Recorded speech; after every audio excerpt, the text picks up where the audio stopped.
नमस्कार, आदाब। हम यहाँ पर मौजूद हैं आज किसान महापंचायत को कवर करने के लिए।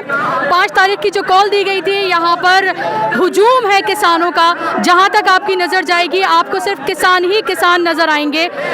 यहाँ पर तमाम तरह के इंतजामात किए गए हैं।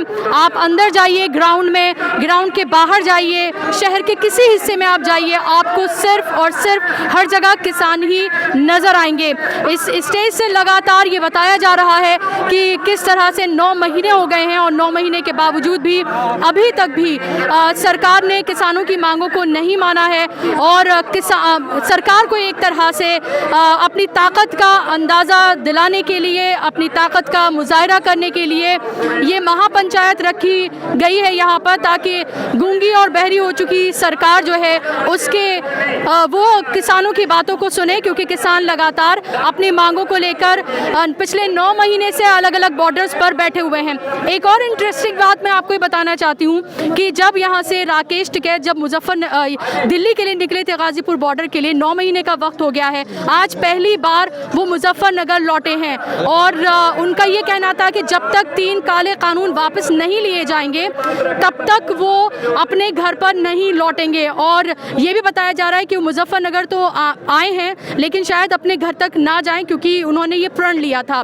यहाँ पर मेरे साथ आप देख सकते हैं बहुत सारे लोग यहाँ पर मौजूद हैं। जोश जो है यहाँ पर अलग ही देखने के लिए मिल रहा है। आप देख सकते हैं यहाँ पर इतनी गर्मी और इतनी उमस है कि खड़े रहना भी यहाँ पर मुहाल है, और उसके बावजूद भी यहाँ पर किसानों के जोश में कोई कमी नज़र नहीं आ रही है। अब से 6 से 7 महीने का ही वक्त बचा है और इलेक्शन यहाँ पर होने जा रहे हैं उत्तर प्रदेश में, और मुजफ्फरनगर की ये वो धरती है जिसने 2013 में यहाँ पर दंगे देखे थे, उसके बाद बंटवारे की सियासत भी देखी थी, किस तरह से हिंदू मुसलमान के नाम पर, और इसका सीधे तौर पर फ़ायदा बीजेपी को मिला था। लेकिन अब इन लोगों का कहना है कि जो गलती तब की गई थी अब उस गलती को दोहराया नहीं जाएगा, और बार बार भाईचारे का, एकता का पैगाम भी दिया जा रहा है। कुछ लोगों से बात भी कर लेते हैं। आपको क्या लग रहा है ये जो पूरी महापंचायत हुई है ये कितनी कामयाब रही है? महापंचायत पूरी 100% कामयाब रही है और रहेगी। मोदी जी, हम आपका बड़े धन्यवादी है, धन्यवाद करते हैं। आपने सोए हुए शेर को उठा दिया है। इस शेर को पता नहीं था कि खा के सोना है, इस शेर को अब पता चला कि खा के जागना है और भागना है। और अब हम भागे हैं और भागेंगे, और भाग के मोदी जी आपको भगा देंगे। हम नहीं भागेंगे, 100% नहीं भागेंगे। हम कानून को वापस करा के भागेंगे। किसान का हक है और किसान के लिए लड़ाई लड़ते रहेंगे। हरियाणा में आपने जाट नॉन जाट की लड़ाई लड़ी हुई है, और यूपी में आपने, उत्तर प्रदेश में हिंदू और मुस्लिम की लड़ाई लड़ी है। हमें अब पता चल गया हम किसान के बेटे हैं, हम मुस्लिम भी हैं, हम हिंदू भी हैं, हम जाट भी हैं, हम नॉन जाट भी हैं। मोदी जी, अब हम आपको छोड़ेंगे। ऐसी राजनीति, गंदी राजनीति करने वाले आदमी को, एक भ्रष्टाचारी आदमियों के हाथ में आने वाले आदमी के हम हाथ में नहीं जाएंगे। आपने एयरपोर्ट पे जाके एयर इंडिया को बेच दिया। वहाँ पे आपने जो स्टूडेंट कनाडा और ऑस्ट्रेलिया में पढ़ने जा रहे थे, उन बच्चों की जो 30,000 रुपये टिकट लगती थी, उनकी 1.5 लाख रुपये टिकट में आज जाने लग रहे हैं बच्चे। वो बेचारे यहाँ से पढ़ के, एक गरीब किसान का बेटा पढ़ के 1.5 लाख रुपये देकर वहाँ जाता है, और वहाँ जाने के बाद भी वहाँ की कनाडा और ऑस्ट्रेलिया सरकार ये कहती है जब हम चाहेंगे तब आप यहाँ आओगे। तो हम क्या जरूरत है हमें बाहर जाने की? हमारा संपन्न देश है। मोदी जी, आपने गरीब बना दिया इस देश को। अगर सरकार कानून वापस नहीं लेती है तो फिर क्या? 9 महीने से तो लिए नहीं है, 2024 तक बैठना पड़ो। आज हम हरियाणा से आए यहाँ, हमारे को यहाँ के ये पता चला कि मुस्लिम भाई है ना हमारा कितना स्वागत कर रहे हैं, बहुत तहे दिल से। हम कल रात को मुस्लिम भाइयों के घर पे ही रुके हुए थे, और मुस्लिम भाई है ना यहाँ के ये पता चला कि हिंदू मुसलमान की राजनीति अब नहीं चलेगी।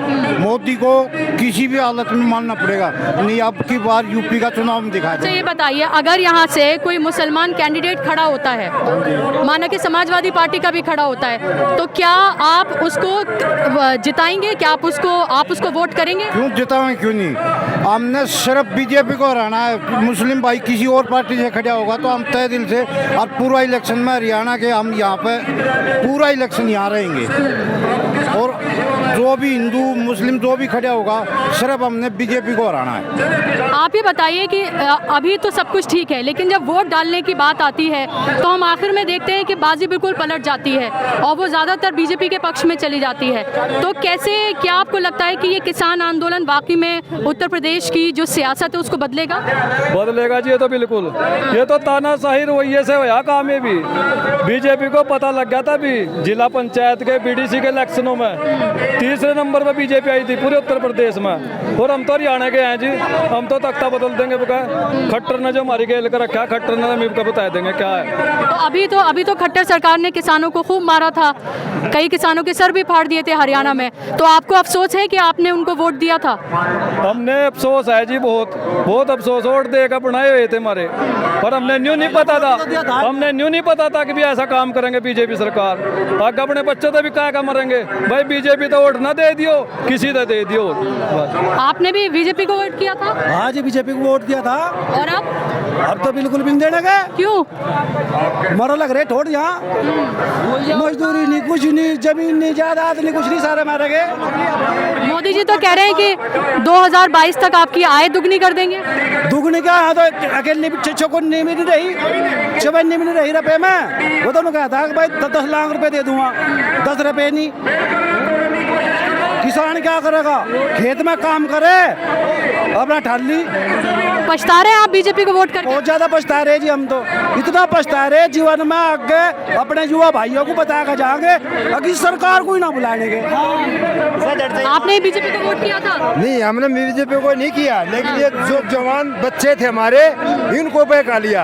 हम आपको 2 करोड़ नौकरियां देंगे, किसान को दुगना भाव देंगे। वो कहाँ गई 14 करोड़ नौकरियां, 7 साल हो गए। किसान का भाव कहाँ गया, डीजल दुगने दाम हो गए। पेट्रोल गैस जो महिलाओं के लिए रसोई का धंधा था 400 रुपये 900 रुपये हो गया। इस जैसा गद्दार प्रधानमंत्री ने किसी देश को चाहिए नहीं। अपनी औलाद को भी बता के मरेंगे कि ऐसे प्रधानमंत्री को कुर्सी में मत बैठने देना।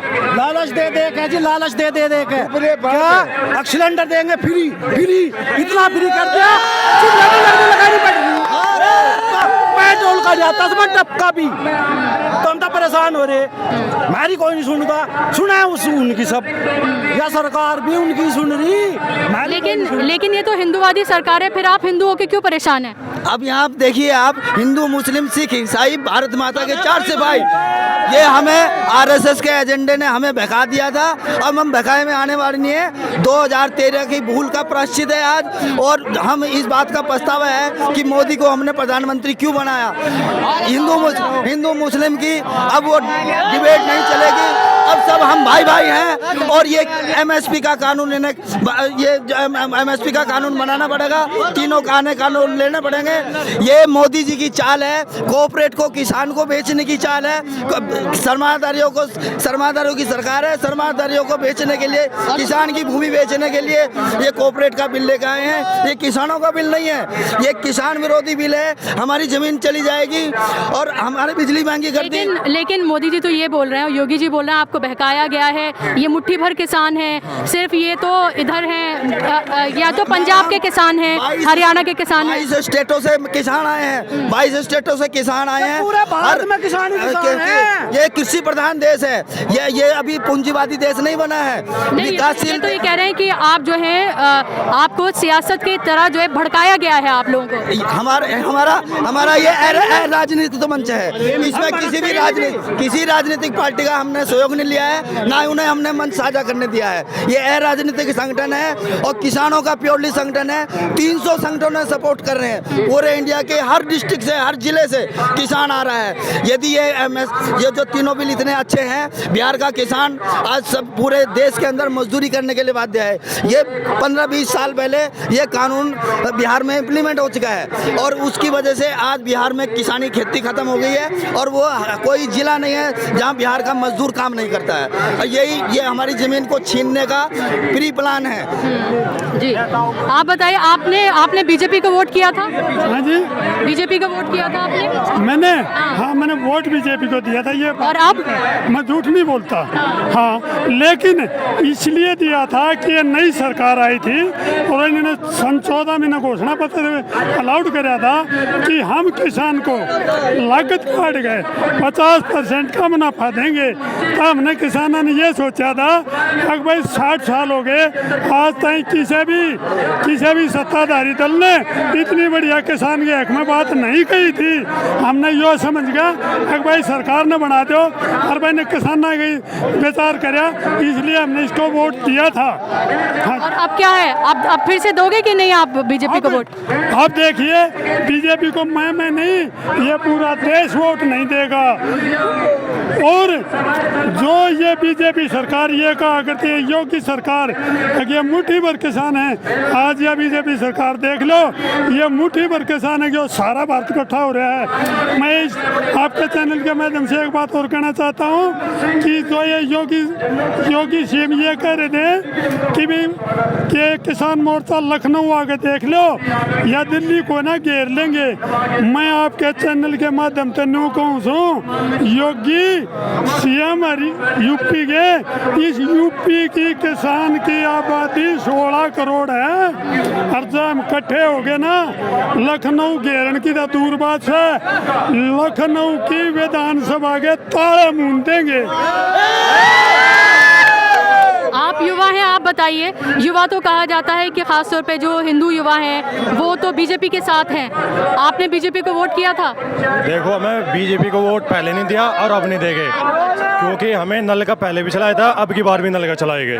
ठीक है, हमारा कहने का उद्देश्य यही है, जो ये तीनों कानून है, काले कानून है, इनको वापस लीजिए, वरना हम सबक सिखाना जानते हैं। कैसे सबक सिखाएंगे? 9 महीने तो हो गए, सरकार तो सुन नहीं रही आप लोगों की। नहीं सुनेगी, हमारा वक्त आएगा तो हम गुंठे के दम पे उसको सबक सिखाएंगे। वोट दे के सबक सिखाएंगे? हाँ, ये हमारा यही है।